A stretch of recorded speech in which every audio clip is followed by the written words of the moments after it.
Hey there, YouTube. Please like this video and subscribe to the channel if you haven't already. We're going to recap the entire weekend, talk waiver wire ads, and much more up next. What's up, and welcome into Fantasy Baseball today on Monday, April 11th. Frank Stampfl joined by Scott White, and Chris Towers is back today on the show. We're going to recap all of opening day weekend. I guess not opening day. That doesn't make sense. Opening weekend. Lots of games going on. Waiver wire ads, players to drop, velocity readings. People kind of freaking out about that. We've got the Worryometer on a Monday and much more. So many standout performances, but who reigned above the rest? Let's find out. Oh my goodness gracious. And I'm still working on, oh my goodness gracious. It was a busy weekend, but people are sending in submissions. So I'm gonna make that rotation. I promise. Chris, why don't you kick us off? I can only wonder, where will Chris go? Oh my goodness gracious. Well, I think, 3 games in is the perfect time for a victory. That's not a victory lap. Buxton is awesome. He had 3 home runs in the first 3 games of the season. One of them was maybe the most impressive home run of the season so far, 101 mile an hour fastball above the strike zone that he hit 436 feet. Buxton's really, really awesome. He got hit by a pitch today. Didn't manage to not get hurt. That's like 4 since the start of spring that he's been able to play through. So it's all coming up Byron today. It was a good weekend overall for the Chris fan club because Giancarlo Stanton, we were talking beforehand, homered in each of his first 2 games. He has 3 more hits on Sunday night. So everything's looking good for Chris. Well, Nolan Arenado seems to be out to personally make me look like an idiot so far. So that wasn't great. But yeah, no. I'd love to see Byron Buxton and Giancarlo Stanton healthy and mashing. That's what they do. It's pretty fun to go to Byron Buxton's StatCast page and look at his average exit velocity so far. 101 mile an hour. It's wow. It is God level. Oof. Yeah, he's really good, man. Buxton. Just stay healthy, man. I mean, it's starting to look more and more like what he did last year. It's kind of just who he is now. Obviously, it's a super small sample size, but he did it in spring training as well. Just stay healthy. That's all we need from Byron Buxton. If it happens, lots of power, lots of speed, and hopefully good batting average as well. Not really anything actionable with Byron Buxton, so we'll just remind you that he's awesome. And so far, he leads baseball with 3 home runs. Scott, who is your oh my goodness gracious player of the weekend? Well, I feel like the talk of the league right now, and certainly he's making me say, oh my goodness gracious as well, is the rookie for the Cleveland Guardians, Steven Kwan, who, remember when he won a job in spring training? I was like, yeah, I don't know. It doesn't sound like, at least among writers on the Guardians beat, they don't sound particularly enthused. They kind of make it sound like he just won an open spot on the roster, and I don't know that he's going to be an integral part of the lineup. Well, it looks like he's an integral part of the lineup now, because all he's done in 3 games, started all of them, which is saying something in and of itself, because we've seen a lot of off days for players we think of as everyday players already. But Kwan has started all 3 games for the Guardians. He went 5 for 5 on Sunday. He has been up to the plate in all 14 times and gotten on base 12 of those times. The 2 times he hasn't gotten on base weren't strikeouts. And that means now that going back to spring training, we have now seen Kwan come up to the plate 48 times, 48 plate appearances, and not a single strikeout. I think it's fair to say his contact skills translate to the majors. I'm okay. I'm comfortable saying that now. I'm also comfortable saying he's going to stick around. Guardians haven't faced a left-hander yet as a starting pitcher, and he's a left-handed batter. So, still some question. Would they sit him against a lefty? I mean, he's continued to hit when lefty relievers have come in. So I'm hopeful he will continue to bat against lefties. I mean, what else do they have, really? I think the question with Kwan is just how usable is he going to be in fantasy? Even if we buy the contact skills completely, he's not going to steal bases for you. How much power is there? Well, he hit 12 home runs in 77 minor league games last year. That's a nice pace. Didn't show much power before then. So far in the majors, it's been all line drives and ground balls. There hasn't really been many fly balls to speak of. but he's hit the ball hard enough to be, a guy who could potentially hit 20 or so home runs in a season. I'm not ruling it out. I was getting a lot of questions today. Oh, do I drop Akil Baddoo for him? Do I drop Joe Adell? Yeah, Joe Adell. Well, that's he's got his own weird situation going on. And I would say, look, if you're talking about a base stealer in a categories league, it's going to be kind of hard to make that switch because Kwan's not going to give you steals, and again, there's a question how much power he's going to give you. But if you're talking a points league, or if you're talking, another fringy outfielder who you're not expecting steals from, I think you have to make the swap. I mean, he's only 21% rostered, so he's widely available still. And, I think he could be a pretty big deal. He could be pretty special. By the way, Scott, Steven Kwan did start on Sunday against Chris Bubich, left-handed pitcher. So he was batting second in that game. So another vote of confidence. They faced a righty. Another vote of confidence for Steven Kwan there. And I think once they traded away Bradley Zimmer the other day, I think that was also another level of confidence for him in that, okay, we know what we have in this guy. We feel pretty confident. We're going to start him. We're going to, not only are we going to start him, we're going to bat him near the top of that lineup. Right. So bat it second against the lefty. That's what I was about to say. Straw, Kwan hitting ahead of Jose Ramirez. And, there's going to be a lot of run scoring opportunities for both of those guys. Chris, another outfielder who had a big weekend, and I just want to kind of compare the two because I'm getting a lot of questions about both of them, is someone that you liked, and it's Andrew Vaughn. He started all 3 games for the White Sox. He had 2 home runs. One was off of a lefty. One was off of a righty. The one off of a lefty, by the way, clutch home run, 9th inning against Gregory Soto on Friday. Andrew Vaughn is 49% rostered. Who would you rather add right now, Vaughn or Steven Kwan? It would be Vaughn. I was drafting him in a lot of places with a late round pick. I think there's much more potential for him to be a difference maker than Steven Kwan, although Kwan, certainly has an easier path to everyday at bats with, if the White Sox are healthy. AJ Pollock left Saturday's game with a hamstring injury. So, who knows whether that's going to be the kind of thing that lingers and allows Andrew Vaughn. But look, if Andrew Vaughn's right, like what we've seen so far this season, he's hitting the ball really, really hard. His average exit velocity, it's only 3 games, but 98 miles per hour. He showed that kind of upside in the minors as a amateur and in stretches last season. So I would rather have him than Kwan because, I think the most likely outcome for Steven Kwan is he's like David Fletcher. Probably in terms of the high, I guess the OBP might be better for Kwan. Will probably be better for Kwan in a way that could make his upside higher, but power potential than that. Like I said, 12 home runs in 77 minor league games last year. I don't know that he's going to be a 20 homer guy, but I'll give him double digits if he's playing every day. Sure, but if it's 12, the difference between him and David Fletcher, if it's 12 home runs is, because David Fletcher's going to steal more bases. So, but in terms of the overall fantasy impact, it's not a profile that I find terribly exciting based on what we've seen in the minors from him. Andrew Vaughn is a much more exciting prospect for me, but that's not to say I'm not interested in Steven Kwan. There's a chance that he's, sub peak Michael Brantley, someone who hits 18 homers and drives in a bunch of runs because he's, making so much contact. So there's not nothing there for sure, but I would rather have Vaughn. Points league, Vaughn or Kwan. Oh, they rhyme.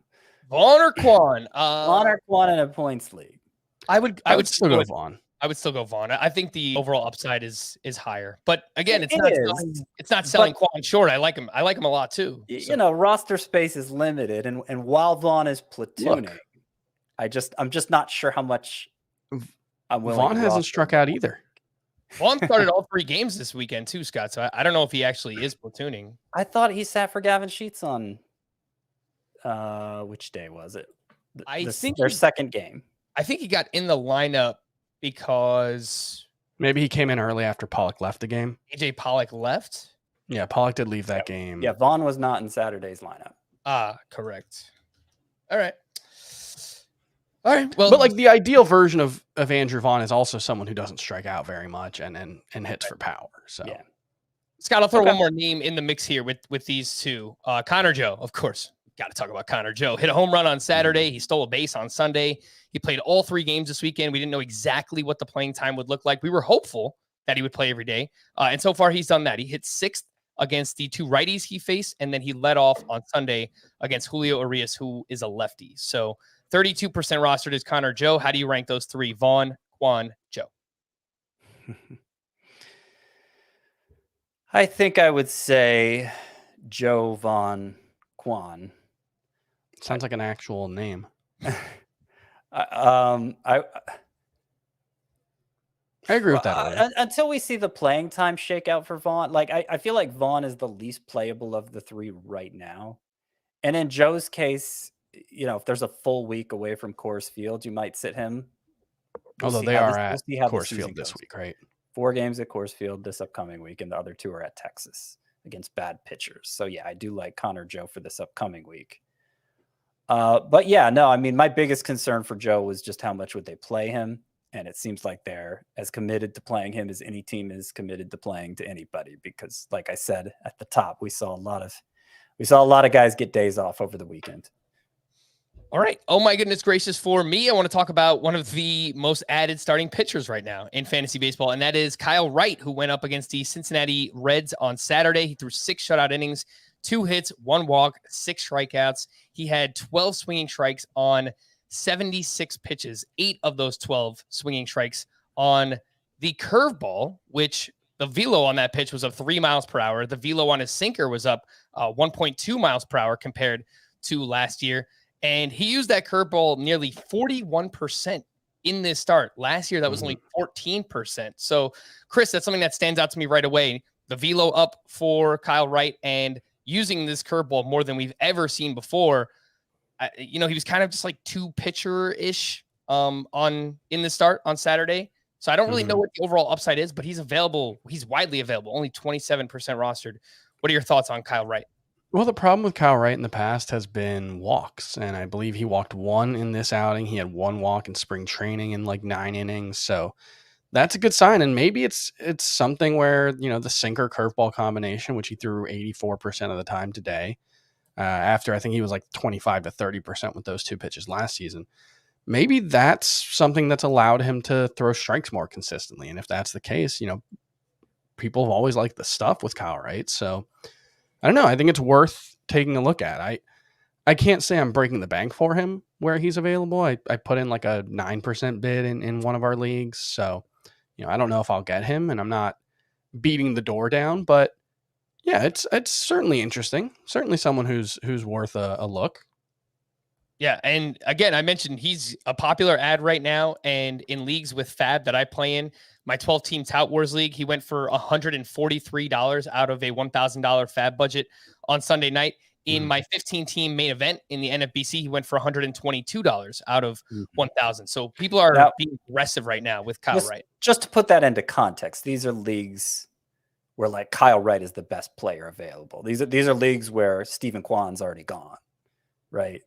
Kwan was available in Tout Wars. Yeah, Kwan was available in my TGFBI, I believe. Oh, you lucky ducks. Wasn't available in mine. Yeah, I think like Tyler McGill or Kyle Wright, I'm taking Tyler McGill. I would too. Yeah. So he's Merrill Kelly or Kyle Wright. I'm taking Merrill Kelly. We haven't gotten into what he did this weekend, but I'm very impressed. Yeah, Merrill Kelly in that start against the Padres, 4 shutouts, 7 strikeouts. He had 12 swinging strikes on 75 pitches. 7 of those came on the changeup, which he's been raving about. Scott, I know you've talked up that changeup for Merrill Kelly, and he is available in over 50% of CBS leagues. So Scott is going Merrill Kelly over Kyle Wright. How about you, Chris?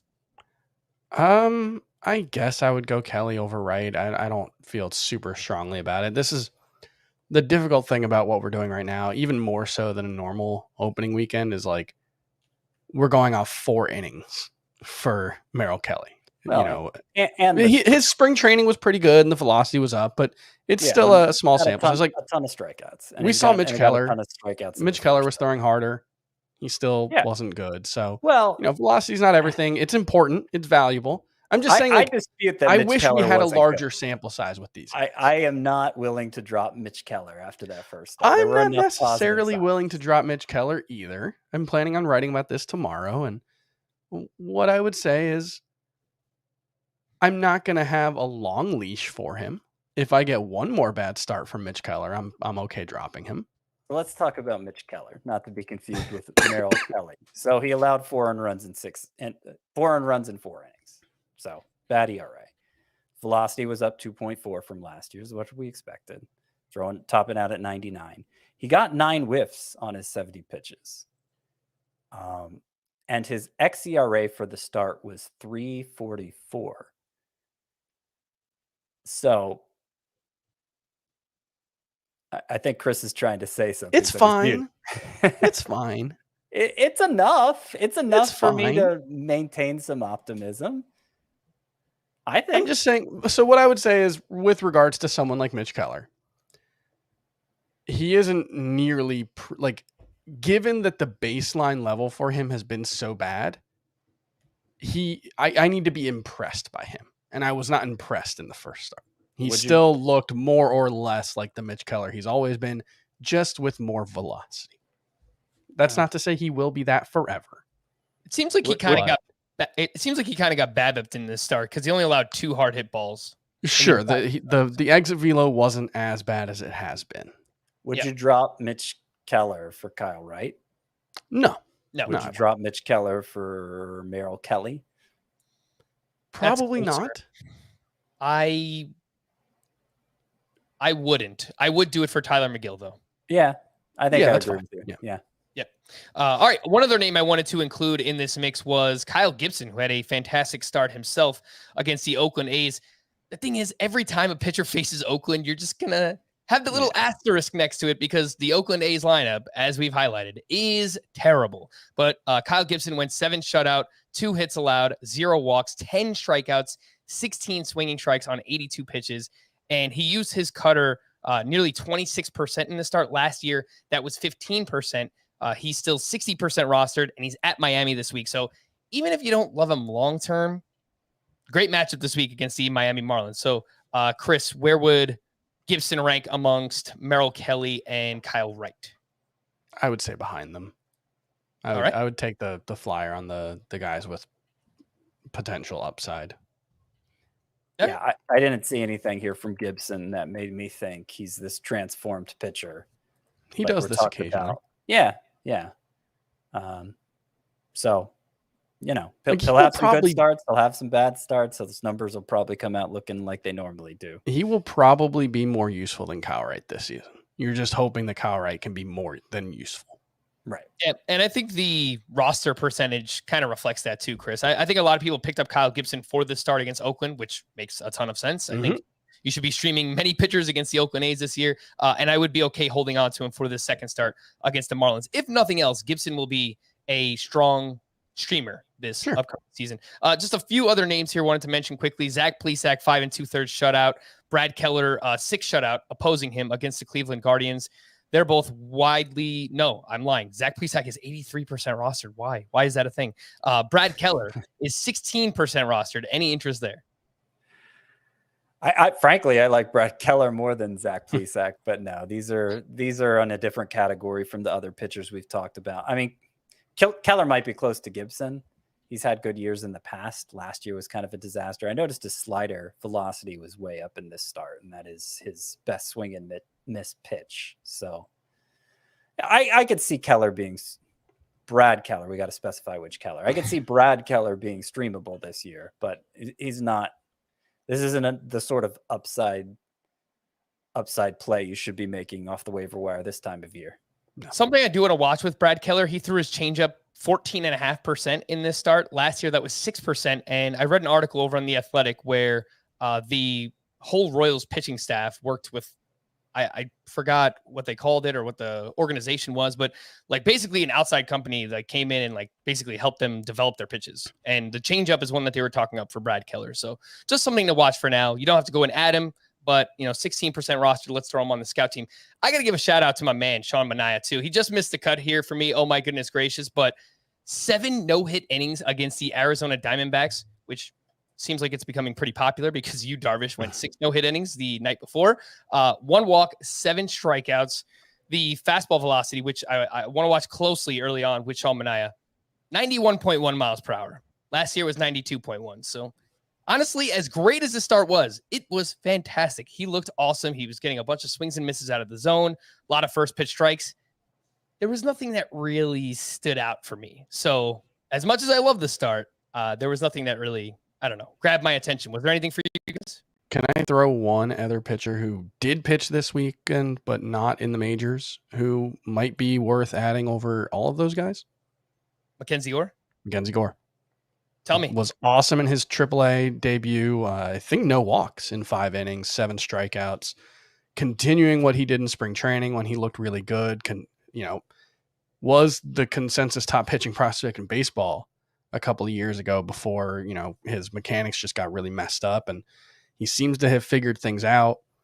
And with Blake Snell going on the IR or on IL today, it's entirely possible that Mackenzie Gore gets picked up. All of a sudden, the Padres, you went from having 6 or 7 starting pitchers to maybe 5 now.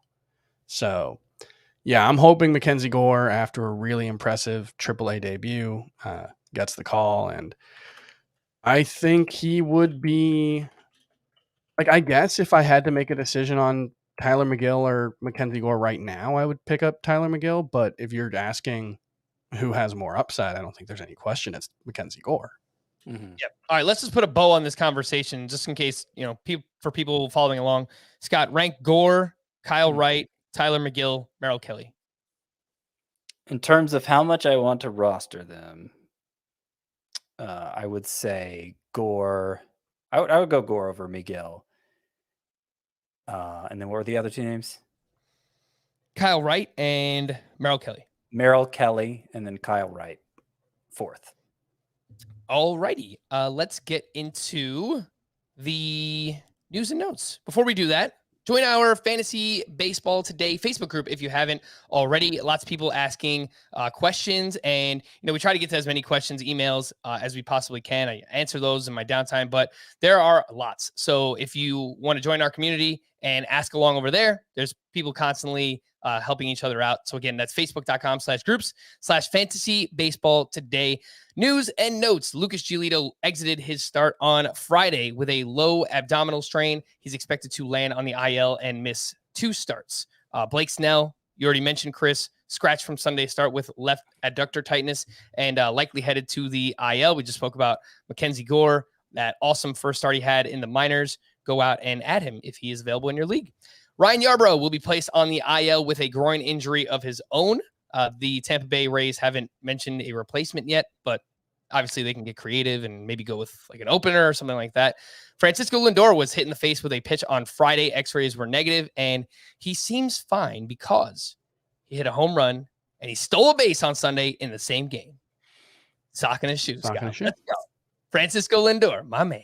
AJ Pollock suffered a hamstring strain on Saturday and was out of the lineup on Sunday. Pollock said he thinks it's just a short-term injury, but hamstrings can definitely be tricky. He's about to go on paternity leave too, so he'll get some time off either way. All right, so yeah, if you're time away from playing baseball. If you are setting your lineup for this upcoming week, you probably want to get AJ Pollock out, and maybe that gives you a little bit more incentive to add Andrew Vaughn and start him this week. CJ Abrams has started 2 games against right-handed pitching, but has sat both games against left-handed pitching this weekend. So it seems like that will be the case for the time being. He's obviously in a platoon there. Matt Barnes was unavailable this weekend dealing with back tightness.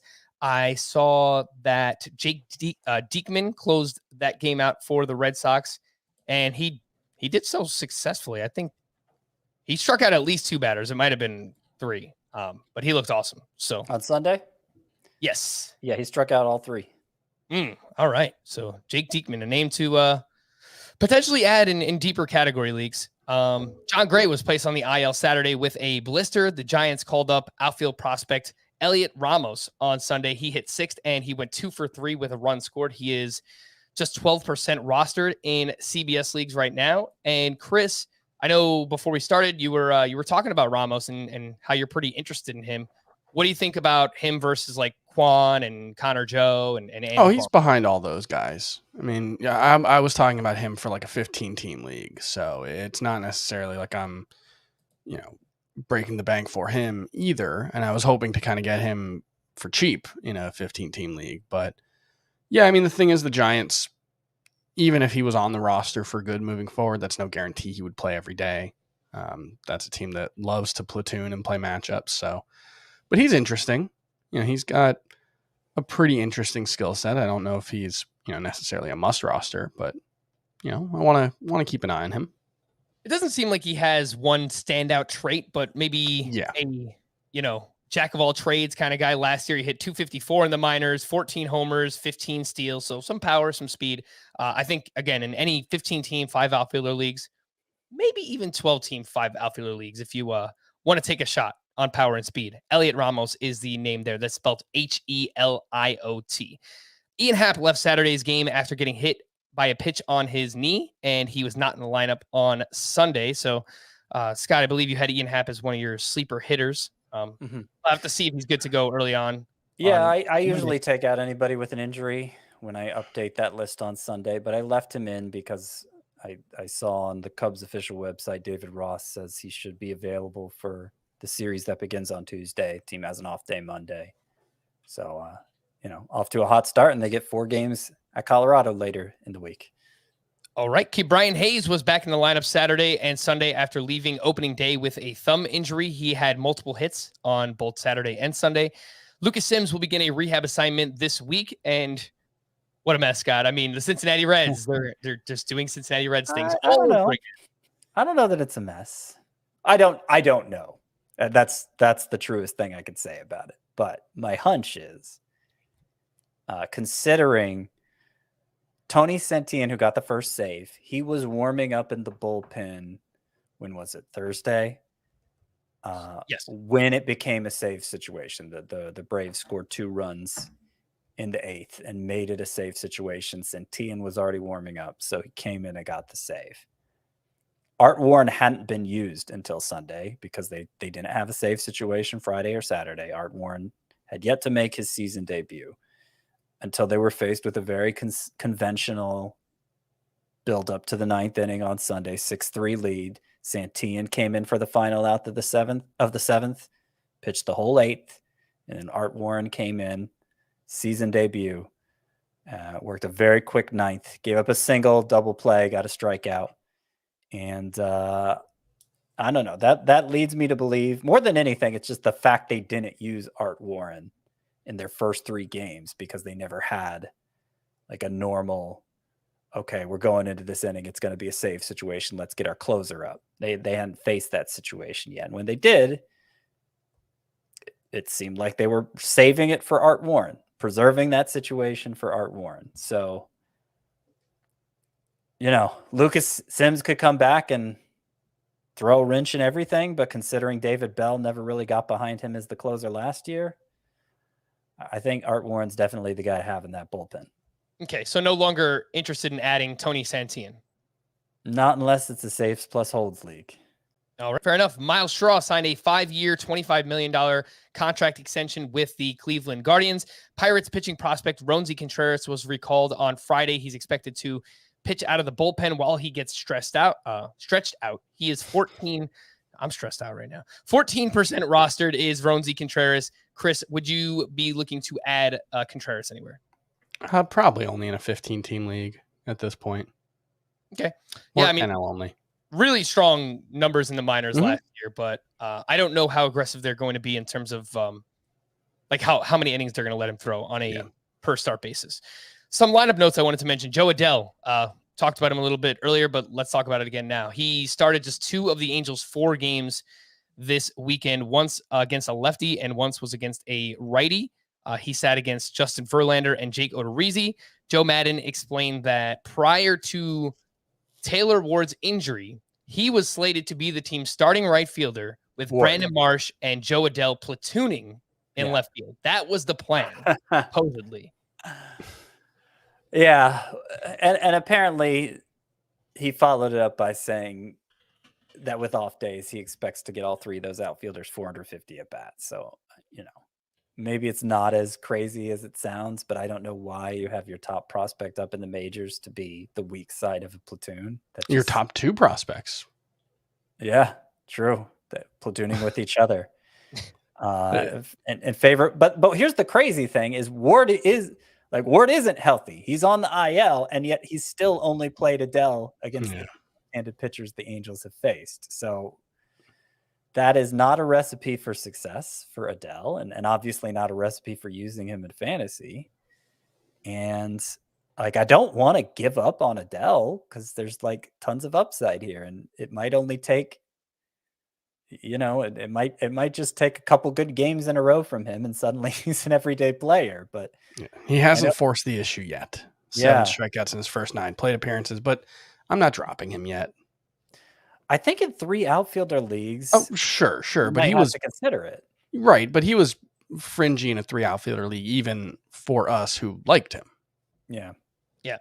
Especially, a lot of the 3 outfielder leagues are head-to-head points leagues too. Yeah. And that's not his best format. He's probably still going to strike out about a quarter of the time and doesn't walk all that much. So yeah, if you play in a head-to-head points league with 3 outfielders, I think you probably could move on. And honestly, just ride the hot hand. Not forever. Not forever. Keep an eye on Adell and his playing time and all of that. But but I think it just comes down to if he hits, it's not going to matter. He just has to hit first. Right. Right. I agree. A few other lineup notes. Each of Gleyber Torres, DJ LeMahieu, and Aaron Hicks sat once for the Yankees this weekend. So still trying to figure out what the playing time is going to look like for each of those guys. But as of now, that it's just a rotation. Jazz Chisholm hit 8th and 9th in his 2 starts this weekend. He didn't play against a tough lefty and Carlos Rodon on Saturday. His career numbers against righties and lefties are nearly identical. And I will say, Don Mattingly is the kind of manager who wants everyone in the lineup at least once during the first weekend. He's done that pretty much every year, and Marlins beat writers talked about that as well. So I don't think there was anything I think it was just he was going to get a day off at some point this weekend. Everybody in the lineup did, I'm pretty sure. So why not do it against Carlos Rodon, who looked so freaking good. Carlos Rodon, I mean, that guy. Oh my God. Oh my goodness gracious, too. 5 innings, 1 run, 12 strikeouts, 24 swinging strikes. His fastball velo was up 2 miles per hour on average from where it was last year. 97.4 in this start last year. It was 95.4. I look back at his game log.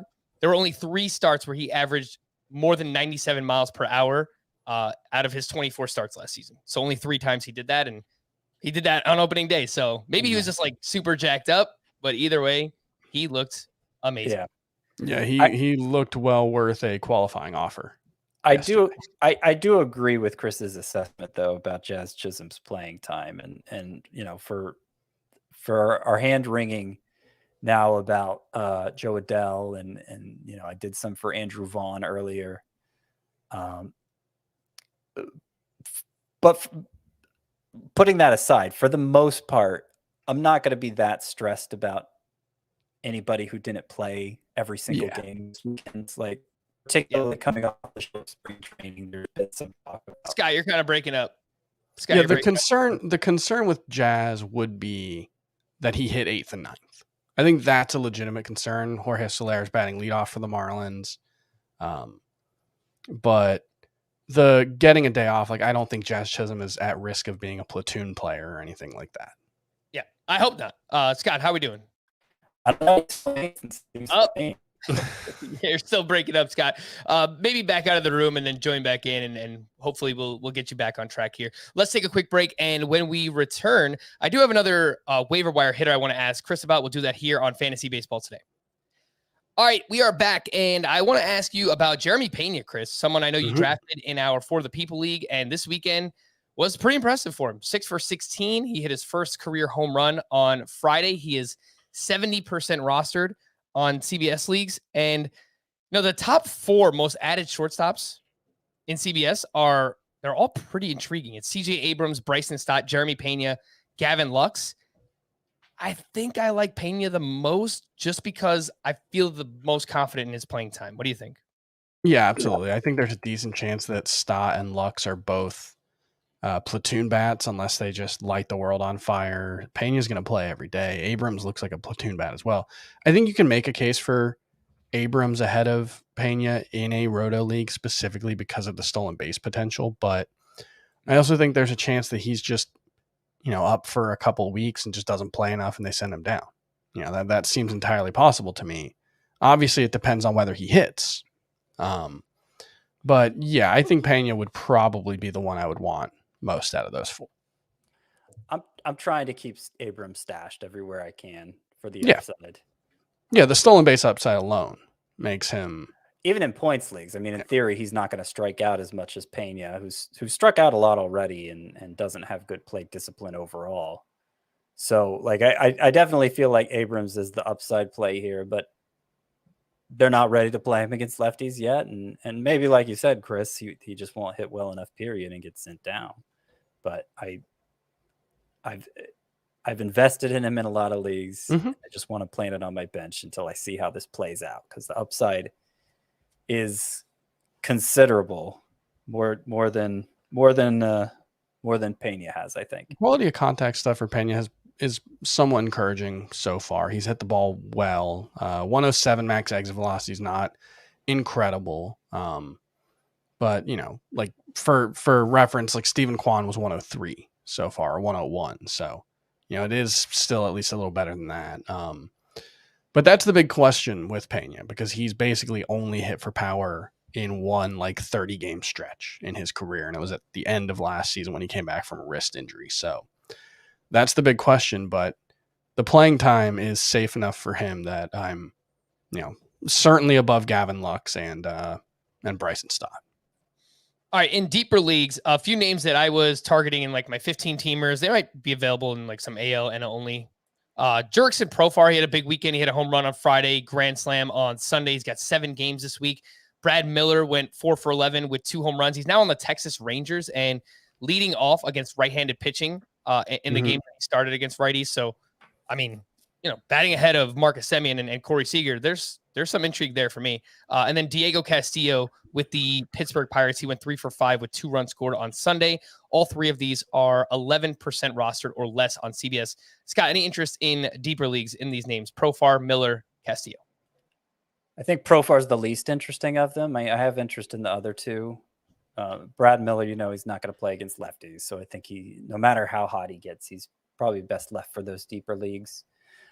I think Sunday was Diego Castillo's first start, which was disappointing because he had a huge spring and won the job with some fanfare. But it turns out he may have only been winning a bench job. But he did get 3 hits in that first start, so hopefully that encourages the Pirates to play him more. I think of the 3, he's the one who could break through as a mixed league option. Mm-hmm. All right, let's get over to some pitchers here, and we're going to fire up for the first time this season the Worryometer. How does it work? 10, we're freaking out. We cannot be more scared of a player than if they rank 10 on the Worryometer. 1, it's fine. This player's going to be all right. Let's talk about Robbie Ray, who it's kind of weird to have him on this list because he was actually really good in his start. 7 innings, 1 run, 4 walks, 5 strikeouts. Had 17 swinging strikes. But Chris, the fastball velocity down 2.5 miles per hour for Robbie Ray in the start. The slider was down 2.3 miles per hour. And last year, that's something we kept referencing. And I think that did contribute to his breakout Cy Young season, was that increased velocity. What do you make about this for Robbie Ray? Where are you at on the Worryometer? It's not nothing, but I would say this is probably a 2 or 3 right now. Robbie Ray, given the fact that he did pitch well, I'm willing to give him the benefit of the doubt there. I can't tell if Scott is meditating or if he's frozen again. But right now, for those watching on the YouTube side, his eyes are just closed. Maybe he's really bored of Robbie Ray and he just doesn't want to talk about him. All right, now he's starting to make it back. I don't know what's going on, Scotty. I don't know what's going on either. Yeah, the internet connection, they don't like us today. You guys are interrupted for me. Uninterrupted for me. Scott, 1 to 10 on Robbie Ray. I would say 3 for now. It's kind of the double whammy of, okay, the velocity was way down and 2.5 miles per hour. I mean, that's nothing to sneeze at. And he walked 4 batters, which, you know, more than even the velocity gain last year, the control improvement was the key to his breakthrough. But it is just one start. So the walks in one start shouldn't really mean that much. It's like with Shane Bieber. I wasn't on the show, but you know, anytime we're talking about the one start sample size with velocity is like, it's concerning if Robbie Ray is just throwing 92 miles per hour with his fastball now. You know, it's concerning if Shane Bieber is just throwing 90 miles per hour with his fastball. Is it concerning enough right now to do anything about it? No. I don't think so. Which, like, you know, in our For the People podcast, like, we saw someone make a Julio Urias panic trade. I wouldn't do that. But 5 starts from now, if these guys are throwing, you know, 2.5 miles an hour slower than they did last year, then, you know, and that's not to say that Robbie Ray will definitely be. It's not to say Robbie Ray will definitely be less effective. It's really likely that Robbie Ray and Shane Bieber and Julio Urias will be less effective if they're throwing 2.5 miles per hour lower. Like, that's a significant number. We're not talking about 1 mile per hour. Like, but we've seen it also, like, if Robbie Ray gets 17 swinging strikes in each of his next 4 starts and he's averaging 93 miles per hour with his fastball, I'm not going to be that concerned. Yeah. I mean, if 5 starts from now, the velocity's still down and they're struggling to perform. Like, if they're getting a lot of whiffs and the velocity's down, I'm not sure I care that much. And Robbie Ray did get a lot of whiffs in this start. And Shane Bieber got a decent amount in his start. The one whose fastball velocity was down 2+ miles per hour, who just looked completely ineffective, was Julio Urias. And that was the panic trade that you mentioned, Chris. I was offered Urias straight up for Max Muncy in an OBP league. And I hesitated. I did. Partly, I have some concerns about Max Muncy himself with the elbow. I don't think it's 100%. I don't think anyone thinks it's 100%. And he didn't hit in the spring. He hasn't hit so far. And I'm not ready to write off Max Muncy or anything, but I have some concerns there too. So that made it pretty easy to pull the trigger on a guy I would have drafted 4 rounds earlier. So, I mean, it's worth pointing at. So those are the 3 most significant velocity drops: Ray, Bieber, and Urias. But there've been a lot of velocity drops of more like 1.5 miles per hour across the league. Like, I do think there's an element of, after a 3-week spring training, a lot of pitchers just aren't ready yet. And it manifests as more than just velocity. Some of the pitch selection, like Brandon Woodruff got crushed over the weekend, and he threw 70% fastball. And he's normally like a 60% fastball guy, but you know, when you're throwing 70% fastballs, there's just nothing to keep hitters off the fastball, you know, and he just may not have built up his secondaries enough yet. And of course, there were a lot of 4-inning starts because just pure pitch count. So, and then there's weather and, you know, a lot of 40-degree games. Places, so it's Robbie Ray was pitching in Minnesota, which, look, I don't know what the weather was on Friday, but I think it's probably cold for it to be pretty cold in Minnesota this time of year. So definitely could have contributed there. Julio Urias, I mean, we've referenced him a few times now. We didn't actually mention what he did. He gave up 6 runs in Coors Field, worth adding that. 2 innings pitched, 2 walks, 0 strikeouts. The fastball velo down 2.7 miles per hour. The curve was down 1.1 miles per hour. Scott, you traded for him. You just mentioned that, but where are you at, like, Worryometer wise, 1 to 10 on Urias? So higher than Ray, I would guess. I already gave Ray a 3. I guess I gotta go 5. Because here's the thing: this was his lowest average velocity for any appearance. I think I saw one of the Dodgers beat writers report any appearance ever. This was his lowest average velocity, and the velocity was also down in his previous exhibition outing against the Angels. So now he says he's healthy. there's a lot of weird stuff going on. He's not worried about it. And Dave Roberts doesn't seem he just thinks he's not built up enough yet. The Dodgers are totally downplaying it for what it's worth. But I will, like, it's worth saying relative to, like, I think Robbie Ray is also relatively unproven in the same way that Julio Urias is. Like, these are both guys coming off huge breakout seasons, but there are reasons to be like they have more to prove in my eyes than Shane Bieber does, even as someone who's relatively skeptical of Shane Bieber. So, there's also that. Like Brandon Woodruff, you haven't asked us where we are on the scale on him. That's a 0 or a 0.5. Like that guy has earned the benefit of the doubt, pitching at a very high level for 3 straight seasons now. That's just 1 start. Jose Barrios, that's probably a 1. Mm-hmm. Julio Urias is a little higher because the velocity's down, but also because, he hasn't performed at that ace level for multiple seasons in a row. He's coming off a gigantic innings jump. So there are performance risks, injury risks with him as well. Plus, we've seen.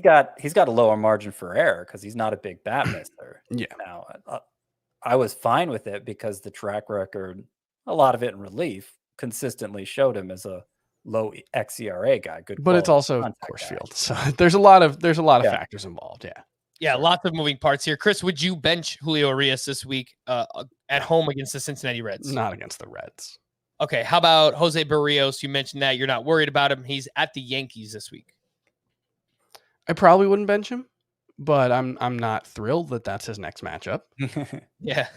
Let's talk about Noah Syndergaard because he actually turned in a strong performance against the Houston Astros. 5 1/3 shutout with 2 hits, 2 walks, only 1 strikeout, but 12 swinging strikes on 76 pitches is very good. The fastball down 3 miles per hour compared to where he was at 2 years ago, back in 2019. His slider was down 5 miles per hour. So it's kind of a mixed bag here. Overall, a good start, but the velocity way down for Noah Syndergaard.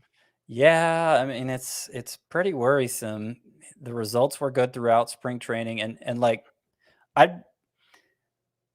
good. So he didn't allow any runs, mini runs. How many runs did he give up in this outing? He did not give up any runs. Okay, so he didn't allow any runs. He had only how many strikeouts? Sorry, my notes are too cluttered. Only 1 strikeout. Okay, thank you. But he didn't get hit hard. 1 strikeout. That's normally like, okay, he actually gave up 4 runs. If I see that combination of runs and strikeouts, except he had all those whiffs, 12 whiffs on 76 pitches. So it's like, okay, clearly he was fooling people. Yeah. So like, I have a really hard time. Like overall, I'm very worried, but like, I know nobody's going to blow me away with an offer for Noah Syndergaard right now either. So I'm just kind of letting it ride and hoping for the best. There's a smidgen of hope there still with all those whiffs. Yeah. Like if you're calibrating it to like Noah Syndergaard's chances of being a well above average pitcher, I think my rating would be pretty high in terms of how concerned I am, but you didn't draft him to be a high end pitcher. He didn't cost very much. So I also think like just ride it and just, maybe, I don't know if I'm like excited to start him. Texas hit the ball really, really well this weekend. So, he's got them this weekend. I think he's an iffy start or this week, but I'm not dropping Noah Syndergaard. Yeah, no, we're not dropping him, but again, tough matchup here against Texas. Probably want me to put a number on it. I'll say like 7 or 8. Okay. I do have a bit of a theory though. Like he threw his sinker and his fastball usage a lot less in the start, and he threw his secondaries, his changeup and a slider. So that's what you would expect. It might just be him learning how to pitch without velocity. Which I mean, if you're going from averaging 99 to averaging 95, you're probably not going to be able to throw your fastball as much. Like that's how most pitchers age. Most pitchers throw their fastballs less as they get older anyway.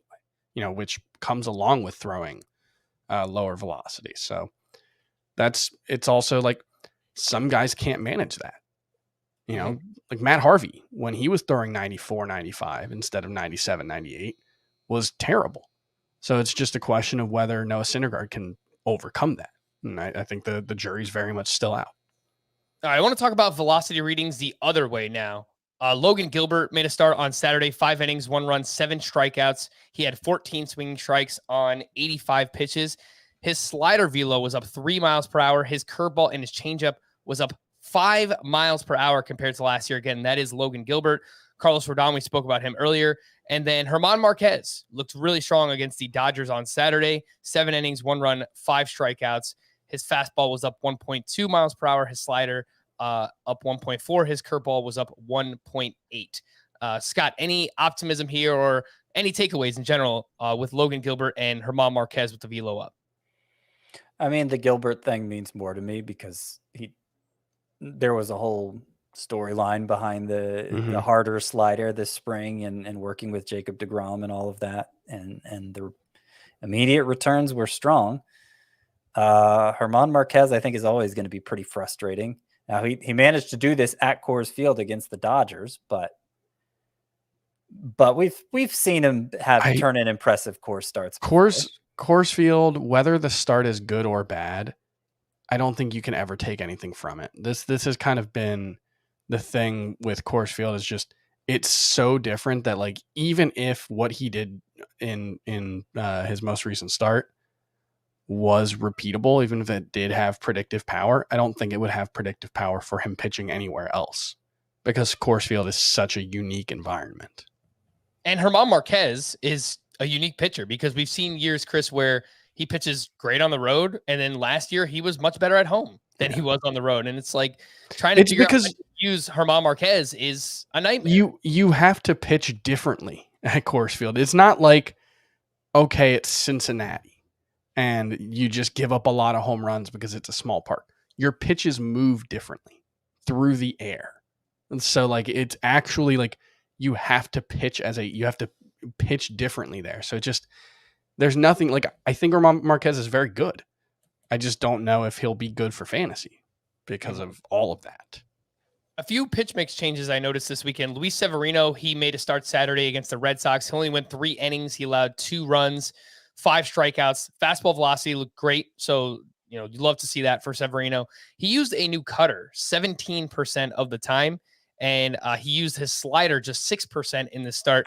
Back in 2018, last time we saw Severino for a full year, he used his slider 36%. So that's discouraging to me, because the slider was the wipeout pitch. That was the bread only and had butter. 5 swings and misses. Yeah. Would you, Scott? Would you bench Severino against the Blue Jays this week? I think it's pretty easy to do. Oh, if I could help it, yeah. The other one was Chris Bassett at the Nationals on Saturday, and he's someone who typically throws a bunch of different pitches, like 5 or 6 different pitches.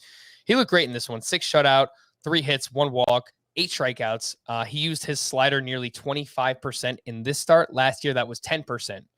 So if that slider is a legit weapon for Bassett and he's using it more, then maybe we could see more strikeout upside with him this season. A few other pitching standouts I wanted to quickly mention. Verlander, 5 innings, 1 run, 7 strikeouts against the Angels. Carlos Carrasco on Sunday against the Nationals, 5 2/3, 1 run, 5 strikeouts. And then Hunter Green, specifically early in that start, just looked awesome against the Atlanta Braves in Atlanta. 5 innings, 3 runs, 7 strikeouts. He had 14 swinging strikes on 92 pitches. Chris, any takeaways for these 3? Verlander, Carrasco, Hunter Green. I think you have to be encouraged by Verlander and Carrasco especially, because I think Verlander we were all higher on anyway. And did we all end up with him in the top 20 at starting pitcher before the end of spring training? So I had him like 16th. Yeah, I might have gotten him close to the top 15. Hunter Green looked really good. Threw 92 pitches in his major league debut. Control was a little iffy. I think it was, like a 60% strike rate, which isn't great. But yeah, the 99.7 mile per hour average fastball velocity in a game where he threw 92 pitches. That is, I don't know if we've seen a starting pitcher at this level. I mean, Noah Syndergaard was around that level, but 99.7, that's like where Jacob deGrom was. So yeah, that was the only one I could think of, Chris. That's really, 14 swinging strikes, 8 with the fastball, which is to be expected at that velocity. He throws a really high spin rate fastball as well. 5 with the slider. The changeup looked okay. I think this was a very, very encouraging major league debut for Hunter Green. And I'm very encouraged that they let him throw that many pitches in his first start. Yeah. No, overall, I thought it was an impressive start. Scott, I think I might bench Hunter Green this week, though. He's at the Dodgers. Yeah. I mean, I don't think it's a must bench, but that would definitely be my preference. What's his roster rate? Okay, 79%. So wherever he's available, I think he's probably the number one starting pitcher to add, even ahead of like someone like Tyler McGill. Yeah. The upside here is significant. I'm so relieved about Carlos Carrasco because he's even the years he's been good, sometimes it's taken him a while to be good, you know? And I was afraid I'd have him on all the sleeper pitchers list and he'd just get bombed right away and I'd have to spend a month defending him and nobody would believe me. I'm glad we're not starting down that path already. He looked really good. And Carrasco, someone you should look to start this week. He's going up against the Arizona Diamondbacks. Maybe he'll throw a no-hitter. Hitter studs being studs this weekend. Some quick mentions. Alex Bregman, 2 home runs already. Love to see it coming off of the wrist surgery. Gene Segura hit 2 home runs this weekend. Wander Franco had 2 3-hit games. He also stole a base on Sunday. Welcome sight. Let's get Wander Franco running. Luis Robert, 5 hits with 2 steals this weekend. Byron Buxton with the double dong on Sunday. He leads baseball with 3 homers. And Seiya Suzuki, 3 for 8, 4 walks, also has 4 strikeouts. Hit his first home run on Sunday, which came off of Freddie Peralta. I was just very impressed with Seiya Suzuki this weekend. I mean, going up against Corbin Burns, Brandon Woodruff, Freddie Peralta, looking like you belong, and then hitting that long home run off of Freddie Peralta. That is impressive for your first weekend of baseball. So, Seiya Suzuki, nice job so far. The call to the bullpen. Let's. I wanted to with Wander Franco. Yep. I saw a note that his average exit velocity in the spring was up about 3 miles per hour from where it was as a rookie. That's been the same through. I mean, it's only 3 days, 3 games so far, but that's a good sign. I think he's hit. I think 3 of his 5 hardest hit balls for his career have come in the first 3 games of this season so far. So that's encouraging because, you know, the quality of contact metrics for him last season were pretty mediocre. So he did have to take a step forward, and at least so far it's early, but some signs of that. All right, let's take a look at some bullpens here for Tampa Bay this weekend. Andrew Kittredge pitched in the 8th inning in a tie game on Friday. He faced 2, 3, and 4 in the Orioles lineup. Then the Rays took the lead. JP Fireison pitched the first 2 outs in the 9th. Lefty Brooks Raley got the final out against Cedric Mullins and got the save. And then on Saturday, Andrew Kittredge pitched in the 9th, gave up 1 run, but picked up his first save of the season. For the Mariners on Friday, Paul Sewald pitched in the 8th, and he faced the top of the order in a 1-run game. Drew Steckenrider got the save after that. He is 58% rostered. Diego Castillo then got the save on Saturday. Obviously, both Sewald and Steckenrider pitched on Friday. Scott, would you be going out and adding Steckenrider in categories leagues right now? It feels like kind of a desperation play. That's going to be pretty messy. I know Kittredge isn't available in those leagues, but like, I feel better about that situation. Like, I think he's clearly the leverage guy for the Rays, and usually that's going to mean he works the 9th for the save, but sometimes not. All right, let's talk about the Giants. Gabe Kapler. Whoa, buddy boy. Jake McGee pitched in the 8th inning on Friday with a 1-run lead. He faced the 3, 4, and 5 in the Marlins lineup.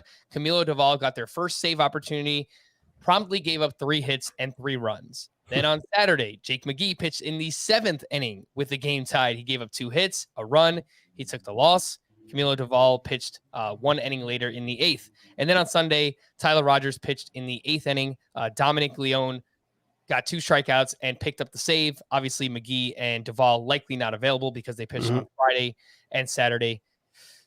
Chris, do you have any idea what's going on with the Giants already? I would think Doval is in a better spot, having gotten that first save opportunity, but I don't like. Of the situations we've talked about so far, Tampa might be the one where I feel most confident in one guy getting 50% of the save opportunities. But even there, I think it's probably pretty close to 50-50 in terms of not 50-50 one guy versus one guy, but Kittredge getting 50%. But a mix of others. Yeah, I think Duvall and McGee are probably pretty close. Not more than 5 saves for Jake McGee this year. Feeling good about that bold prediction already. Oh man.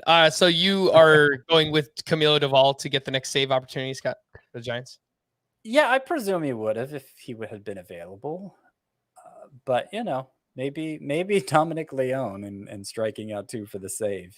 He looked good. He's earned a bigger piece of Kepler's trust. But yeah, it's Duvall gave up a home run to Jazz Chisholm on a ball that off the bat I thought was a pop fly.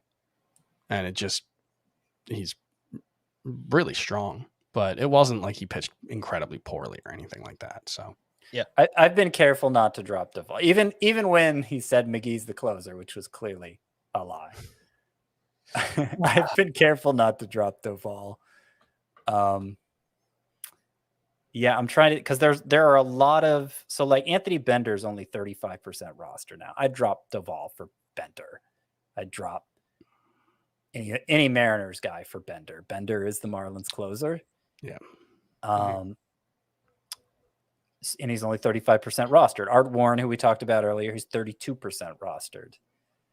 I'd rather have Duvall than Warren.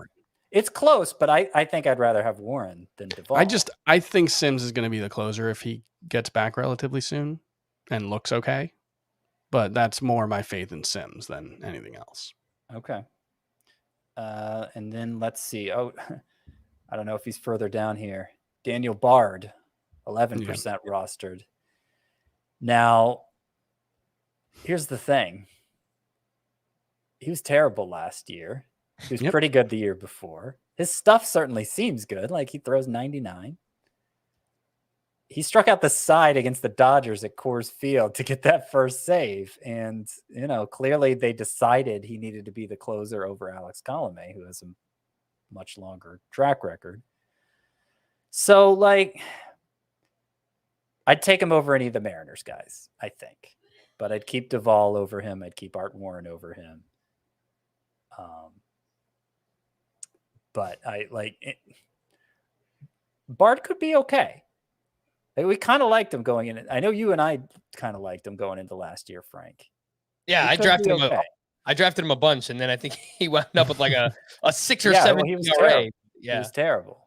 But the strikeouts are there. Man, he's got the stuff, and of course, he performed his first time out. So it looks like for now, Daniel Bard is the guy. He's only 11% rostered on CBS. So any kind of categories league, or honestly, even in a head-to-head points league where you don't have a SPARP, if you're looking for someone who we think is like the closer for their respective team, I think it's Daniel Bard for now.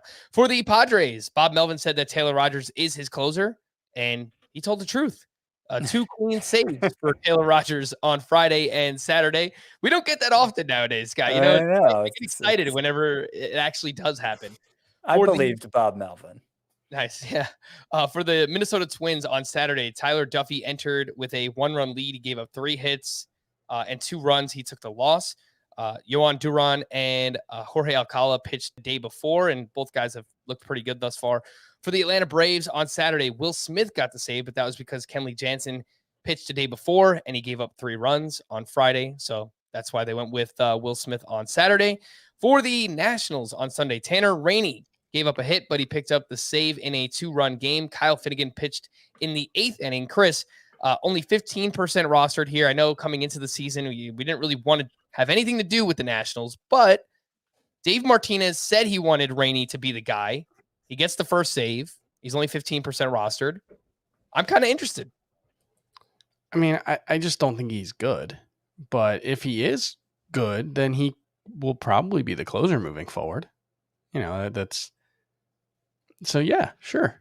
Yeah, they just don't have anybody who's good in that bullpen. Yeah, that's the thing is if he's good enough. I mean, he doesn't even have to be good. I think it's similar to Daniel Bard. If he's good enough, he'll probably just be the closer moving forward. Mm-hmm. So, sure. Yeah. I mean, we need saves. Yeah, we do. And then for the Cubs on Sunday, they were down 5-4. David Robertson pitched in the 8th inning, and Michael Givens pitched in the 9th inning. I don't know if this matters at all. Obviously, Robertson got the save on opening day. So they were losing. Yes. Yeah, I mean, David Robertson hadn't worked since Thursday, so I think he probably needed work. That was part of the thinking. Yeah, I mean, he might be used like the leverage guy, which means usually in line for the save, but maybe not always. I tell you, for me, it's probably a tough call between Daniel Bard and David Robertson, who I'd prefer. I think Robertson, but I'm not convinced Robertson is that good either. And if there's more clarity with Bard, and it's just a saves league, obviously not saves plus hold. I wish I had a little more info on how the Cubs were going to play it, but I'm kind of leaning more. No, I would take Robertson over Bard, but it's a close call. All right, let's wrap up here with to stream or not to stream. These are potential matchups. Matchup starts to play in a daily lineup league. So we will start with Monday, and a bunch of names here. I'll just read them off. You guys give me like your 2 or 3 favorites. Jameson Taillon is going up against the Blue Jays. Carlos Hernandez against the Guardians. Dakota Hudson against the Pirates. Zach Thompson at the Cardinals. Adrian Hauser at the Orioles. Austin Gomber at the Rangers. Taylor Hearn versus the Rockies. That's with the Rockies on the road. Luis Patino versus Oakland. Huascar Ynoa versus the Nationals.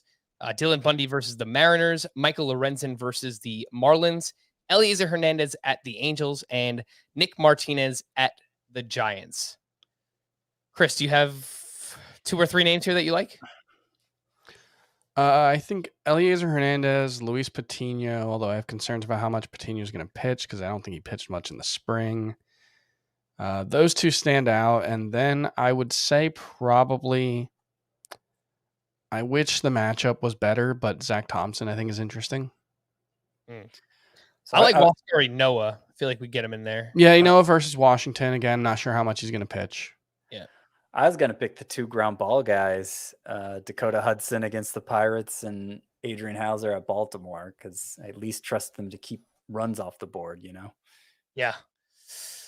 Those are the ones that probably, and just in terms of matchups, Hudson, Hauser, Patino against Oakland, Ynoa against the Nationals. Yeah. Those are probably the top 4, I would say. And then on Tuesday, we have Yusei Kikuchi at the Yankees, Nestor Cortez versus the Blue Jays, Drew Smyly at the Pirates, Jose Quintana versus the Cubs, Tyler McGill at the Phillies, and Eric Lauer at the Orioles. I think Smyly and Quintana are RP eligible, but even that's not enough. McGill's the only one here. Nestor Cortez is interesting. Maybe Lauer at the Orioles. Not Nestor Cortez against the Blue Jays. Yeah, I like Lauer at the Orioles, Frank, but McGill at Philadelphia. Looks like a tough lineup, but after that first start he had, he's the one I'd trust most of this group. Mm-hmm. Yeah, just get him on your team anyway. Pick him up for a stream and then keep him around because I think upside is pretty enticing here for Tyler McGill. All right, we're going to wrap there. For Scott and Chris, I am Frank. Thank you all for listening and watching Fantasy Baseball today. We'll be back again tomorrow. Bye-bye.